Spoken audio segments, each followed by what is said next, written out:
All right, I want to briefly touch on something that you mentioned sort of in passing. Okay.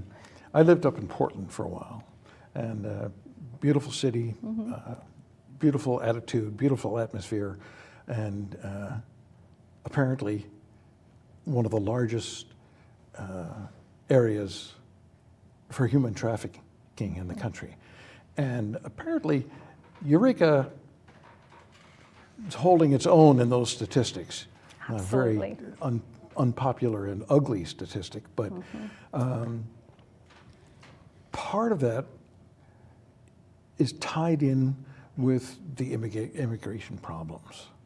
And Eureka, how does it stand right now with regard to being a sanctuary city?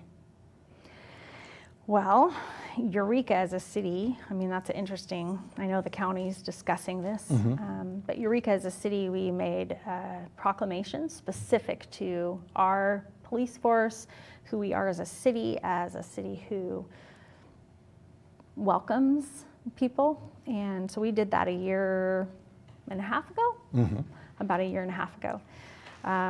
We chose not to make Eureka a sanctuary city because it wasn't really necessary, due to the fact that we're broader than that.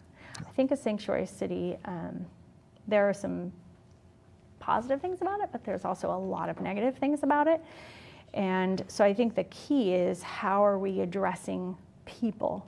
How are we working with people? And it's clear that we've made some really strong boundaries about how we're working with people in our community. And that's something that we put into our city proclamation about who we are as a city. We're coming to an end, but I just would like to ask sort of a yes or no answer, which really does not do justice to the question, but because we are coming to the end. And, is there any commission, any group within the city, any